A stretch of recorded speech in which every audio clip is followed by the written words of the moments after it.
Donc, on a, comme pendant la pandémie, par exemple, avant, on avait des événements physiques et la Guilde a continué ce programme de façon digitale et les résultats étaient incroyables à plusieurs niveaux. Que la Guilde, c'est une association très dynamique. Et précédemment, on travaille beaucoup, par exemple, la diversité. Et on est capable d'assembler aussi les voix du gouvernement, parce qu'on est très proche par rapport au gouvernement, et les voix des producteurs. Et avec ça, on crée des synergies et on est très proactif. Et je pense que la Guilde est peut-être aussi le portrait de l'industrie des jeux vidéo. L'industrie des jeux vidéo, c'est une industrie vraiment agile et innovante. Et le monde qui travaille dans cette industrie absorbe cette énergie. Et j'ai travaillé dans d'autres industries et je n'ai jamais vu ça ailleurs. Comment le monde s'implique d'une belle façon parce qu'ils sont passionnés. Et quand tu as ça, tu fais beaucoup. Avec très peu et tu avances énormément parce que tu te réinventes tout le temps. Tu parlais de la pandémie rapidement. Ça a eu quoi comme impact la pandémie, pas juste sur la Guilde, mais sur l'industrie du jeu vidéo dans son ensemble? OK. Ben, je pense qu'il faut évaluer plusieurs, peut-être deux aspects. Une, c'est peut-être par rapport à la vie de tous les jours, comment on travaille, comment l'industrie a fait faire face au changement que la pandémie a demandé. Je pense que l'industrie du vidéo a réussi à très bien assumer les changements qu'il fallait faire face à la COVID. Parce qu'on était déjà là, on avait déjà tous les hardware, tous les logiciels et beaucoup de pratiques de travail étaient déjà sur place. Okay. L'adaptation était assez rapide. Okay. Mais par rapport, donc disons que ça c'est les méthodes de travail, ça a été facile. Par rapport à la santé mentale, je pense que l'industrie a une aide comme la plupart des industries, je pense. Et je pense que par rapport à la santé mentale, on n'a pas tout vu encore, parce qu'on n'a pas sorti de la pandémie. Et je pense que ça, c'est lourd. Donc, on voit que l'industrie est affectée. Je pense que ça, il faudrait... en fait, je n'ai pas réfléchi beaucoup à ce point, mais je sais qu'il faudrait qu'on trouve des façons pour améliorer la santé mentale en général. Parce que c'est tough, la pandémie. Et par rapport aux chiffres d'affaires, mais il y a une croissance incroyable. L'année passée, l'industrie a grandi 20%. Et cette année, on s'attend peut-être le même chiffre d'augmentation, de croissance. Et l'industrie des jeux vidéo est devenue plus importante que le cinéma et l'industrie des sports en Amérique du Nord ensemble. Donc, c'est vraiment une industrie gigantesque et je pense qu'on n'a pas fini de grandir parce qu'on est très innovateur. Justement, c'est quoi le potentiel de croissance de cette industrie-là au Québec? Tu disais le Québec, c'est la 3e place au monde où on développe des jeux vidéo. Est-ce que tu penses qu'on peut devenir la 2e? Mais en tout cas, est-ce que c'est vraiment sur la pente croissante? On sent la croissance parce que tous les jours, on voit des postes qui s'ouvrent. Et en plus, les salaires sont en train de monter parce qu'il n'y a pas assez de personnes dans le marché du travail pour combler ces postes. Et c'est une problématique qu'on doit faire face. Et on sent... Mais il y a beaucoup de compagnies internationales qui s'installent au Québec. Et tous les jours, il y a de nouvelles compagnies qui sont créées au Québec. Parce qu'ici, l'environnement est très vital. Il y a beaucoup d'institutions d'éducation, il y a beaucoup de connaissances. C'est un environnement très, très diversifié. Donc ici au Québec, on a presque tous les services. Donc on a des services de QA, on a des services de musique, on a des services d'animation, on a des services de production. Donc elle est en train de vraiment grandir. Et je pense que la croissance internationale, ce que j'ai lu, c'est qu'on est en train l'industrie va continuer à grandir 13% d'ici 2027. C'est que c'est vraiment gigantesque et on va continuer à avoir cette croissance au Québec. Je ne sais pas si ça répond tout. Non, ça répond, je pense. Puis l'important, c'est d'avoir aussi ta vision, surtout. Tu parlais un peu de diversité. Et effectivement, au Québec, on a un peu tous les membres de l'industrie. Mais parlons justement de diversité. Et je sais que c'est un sujet qui est complexe actuellement dans le jeu vidéo. Oui. Puis, tu es une femme, tu n'es pas originaire du Québec. Oui. Tu as un petit accent qui est merveilleux. C'est comment pour une femme d'être dans l'industrie du jeu vidéo aujourd'hui? Ben, c'est un point très chaud récemment. Je pense que l'industrie est en train de se réévaluer. Comment créer un meilleur espace pour les femmes? Je pense que ce phénomène a frappé l'industrie en 2014-2015, quand on a vécu les GameGate, dans lesquels des créatrices femmes se sont fait attaquer par des consommateurs blancs d'une façon très agressive. Et les personnes qui ont essayé de protéger ces femmes se sont fait aussi, étaient aussi ciblées dans cette campagne contre les femmes. Et c'était assez affreux parce que c'était la première fois que la société voyait la violence sur l'Internet de cette façon. Et les GameGate, c'est là que la violence sur Internet, beaucoup de codes se sont créés. Donc quand tu fais des bullying online et tu mets le téléphone des personnes ou leur adresse pour agresser cette personne, c'est à partir de ça que ce type de pratiques se sont créées, malheureusement. Et la société aussi a compris qu'on n'avait pas de loi pour protéger, pour avoir la sécurité dans le monde digital. Donc là, ça a été un choc. Les premiers à changer, je pense, ou pas changer, mais à essayer de faire un changement, je pense, c'est les institutions. Donc les gouvernements et les grosses compagnies ils sont en train de faire un effort, mais c'est long faire ces changements. Mais une façon qu'on voit les changements, c'est créer des contenus qui porteraient les femmes d'une meilleure façon. Ça arrive très lentement, mais je pense que les compagnies sont conscientes qu'il faut changer. Mais c'est un sujet très difficile à comprendre. Donc on essaie que ça dérange, mais on ne sait pas pourquoi ça dérange tellement, et on ne sait pas non plus comment les résoudre. Et je pense que les côtés des consommateurs, c'est là où on a avancé le moins, parce que les gamers de toujours, je ne peux pas dire les hardcore gamers, mais eux sont très protecteurs par rapport à l'industrie, les types de contenus qu'ils veulent voir et les types de contenus qu'ils veulent que l'industrie promeut, et qui ont promeut ce type de contenu. Là, à mon avis, c'est où on a toujours un gros problème. Et je pense que l'industrie est consciente aussi que les femmes consomment de plus en plus de jeux vidéo, mais on est en train d'évaluer c'est quoi le type de changement qu'on veut avoir. La Guilde a un programme par rapport à la diversité et l'inclusion, et je pense que le problème dans l'industrie du jeu vidéo, ce n'est pas seulement les femmes, c'est un problème relié aussi avec la participation des groupes ethniques différents et des personnes avec des discapacités. Donc le sujet est plus large que les femmes, mais on est tous affectés par un manque de présence dans l'industrie du jeu vidéo.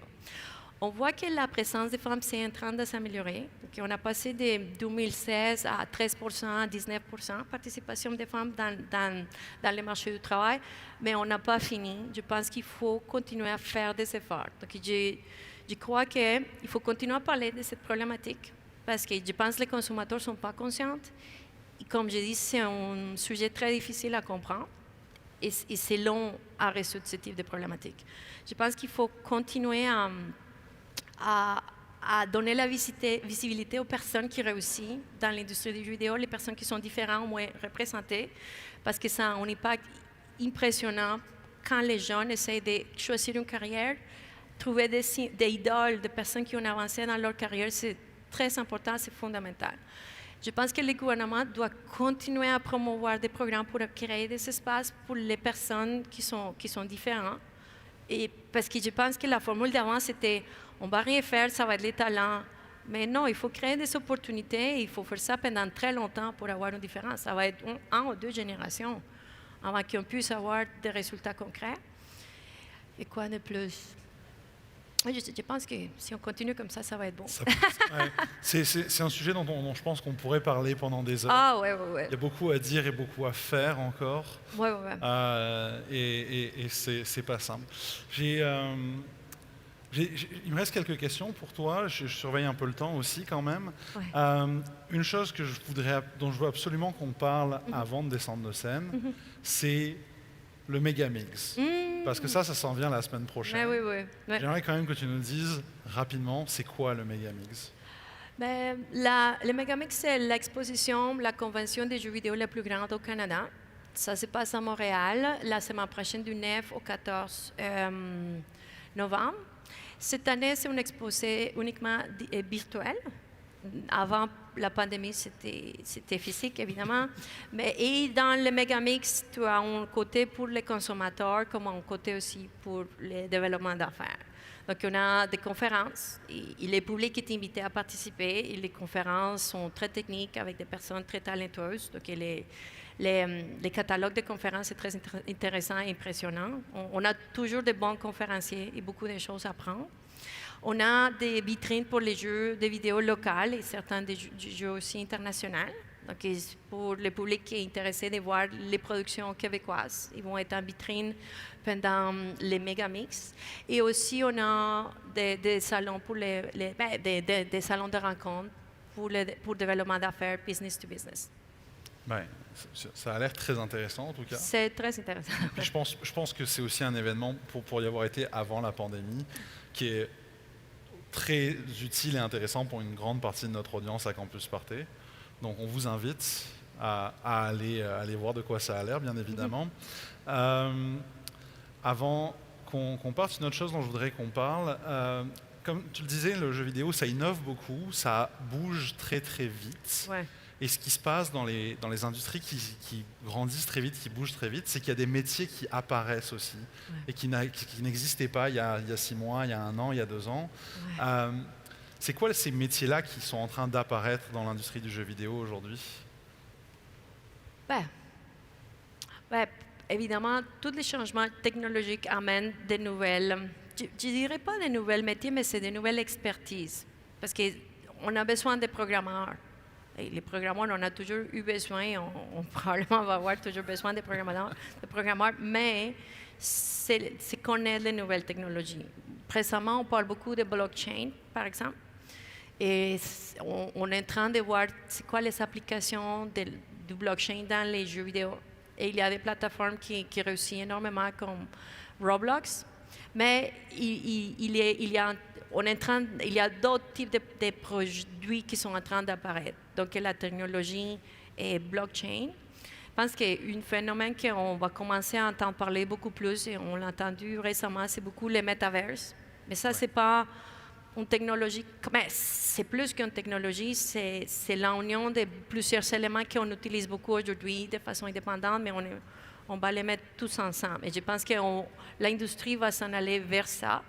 Mais à mesure que l'industrie apporte de nouvelles technologies, mais les anciens segments de marché, ça coexiste encore. Donc, on continue à développer des jeux pour les consoles, les jeux pour les ordinateurs, ça va continuer. Et ça va continuer à grandir, mais il y a beaucoup plus de segments qui s'ajoutent. Donc, le streaming, par exemple. Maintenant, on voit Netflix qui est en train de développer une section jeux vidéo. Et on a Game Pass, on a PlayStation Now. Donc, ça c'est pas nouveau, mais c'est en train de s'établir. Ils sont en train de trouver les formules pour que ça fonctionne. Donc, maintenant, la prochaine vague, ça va être blockchain et metaverse. Oui, on a même vu des services qui permettent de streamer un ordinateur de gamer qui serait à distance et de le louer finalement pour pas forcément avoir besoin d'acheter un ordinateur dernier cri à chaque année. J'ai une question que j'aime bien poser quand je rencontre des gens, qui n'est pas liée particulièrement à l'industrie du jeu vidéo, mais rassure-toi, elle est assez facile et en même temps elle est compliquée. Est-ce que tu es heureuse? Oui.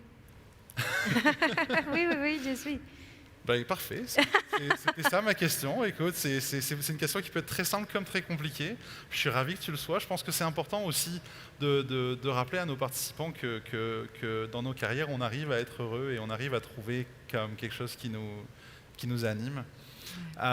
Ce serait quoi ton message, ton conseil à quelqu'un qui a 20 ans aujourd'hui et qui veut se lancer dans l'industrie du jeu vidéo?